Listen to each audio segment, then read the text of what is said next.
Ya, kita bersama dengan Pak PLT, Kepala Dinas Pengendalian Penduduk dan Keluarga Berencana Kota Bobau, Pak Laude Darussalam, yang kemarin baru saja selesai menggelar rembuk stunting. Gimana Pak Kadis atau Pak Asisten soal agenda kemarin? Ya, jadi terima kasih. Rembuk stunting itu adalah merupakan salah satu kegiatan yang dilaksanakan dalam upaya untuk menurunkan angka stunting yang ada di Kota Bobau. Karena sebagaimana kita ketahui, stunting yang ada di Kota Bobau ini masih dalam posisi tinggi sekitar 26%. Sementara target nasional itu adalah 14%. Kita harus mengejar itu. Berapa digit kita harus turunkan, itu sangat tinggi sekali. Nah, untuk itu kita melaksanakan rembuk stunting. Dan rembuk stunting ini diikuti oleh semua stakeholder, termasuk DPR, kemudian Forkopimda, Dandim, Kapolres, kemudian Kejaksaan yang turut hadir, OPD, instansi vertikal, BUMN, BUMD, itu kemudian perbankan juga kami undang seluruh OPD, camat, dan lurah. Karena persoalan stunting ini adalah bukan cuma terhadap pada beberapa dinas yang ada, tetapi itu adalah urusan kita semua, urusan masyarakat Kota Bobau secara keseluruhan. Nah, untuk rembuk stunting yang ada di Kota Bobau kemarin juga kita sudah ada namanya Bapak Asuh atau Bunda Asuh yang telah kita berikan kepada seluruh OPD yang ada. Jadi saat ini tercatat kita ada di 81 berdasarkan bulan Juni. Keadaan di bulan Juni itu itu ada sekitar 81 kasus yang berisiko stunting. Sehingga dari 81 itu kemarin kita berikan pendampingan dari Bapak Asuh atau Bunda Asuh yang ada. Dan masing-masing OPD dan camat mendapat satu. Untuk kedepannya ini kita akan juga lihat dengan instansi vertikal DPR untuk menjadi Bapak Asuh dan Bunda Asuh dari stunting ini. Terkait dengan Bapak Asuh dan Bunda Asuh itu, apa peran yang akan mereka lakukan? Mereka akan mengintervensi atau memberikan bantuan stimulan kepada mereka keluarga yang berisiko stunting. Jadi satu dinas itu ada yang dua keluarga yang berisiko stunting, ada yang satu.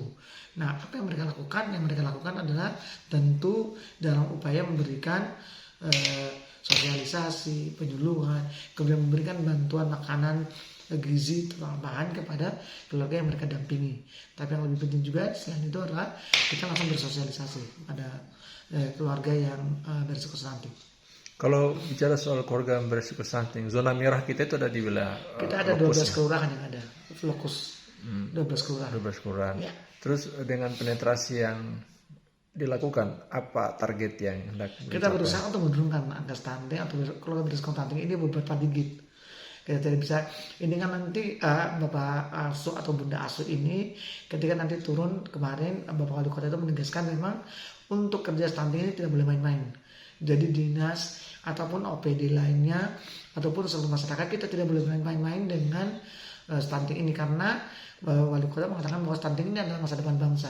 Mereka adalah anak-anak negeri, anak-anak bangsa yang menjadi anak emas di Indonesia emas nanti. Jadi itu sekali lagi menjadi penting, sehingga diharapkan kepada OPD betul-betul memberikan pendampingan kepada mereka keluarga yang berisiko stunting. Apalagi ini SK-nya Bunda Asuh dan Bapak Asuh ini adalah SK Wali Kota.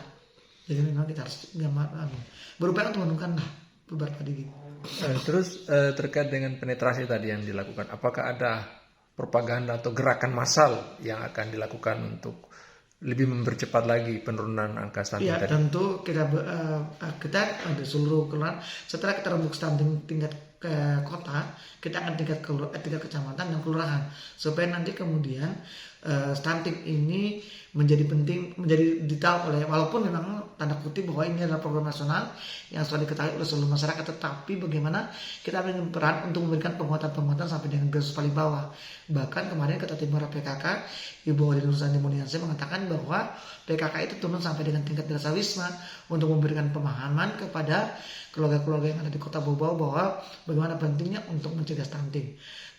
Satu hal juga yang kita katakan bahwa stunting ini juga tidak selamanya bergantung dengan keluarga miskin.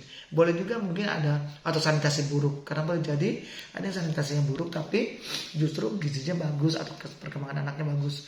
Ini juga tergantung, salah satunya tidak boleh diabaikan adalah pola asuh.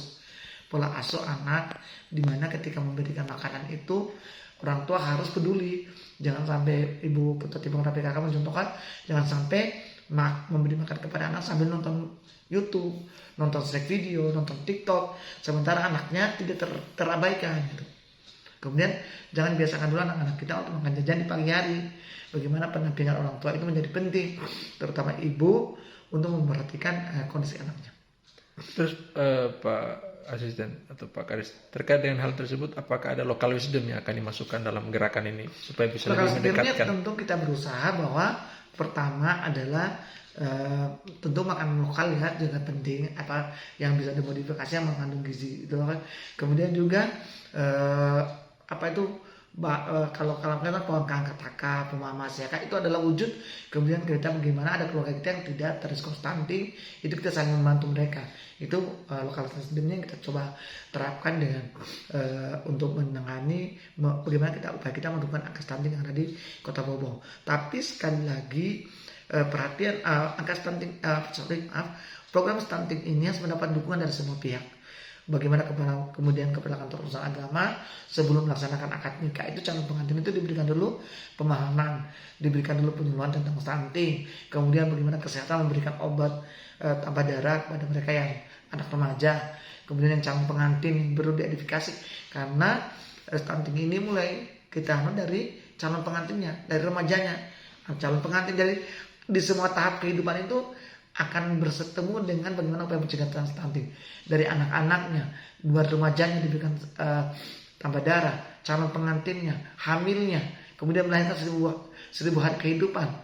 Nah itu kan berarti kita memang di semua proses kehidupan ini harus kita berupaya untuk mengintervensi agar kelak nanti yang dilahirkan itu generasi yang berkualitas, bukan lagi yang stunting.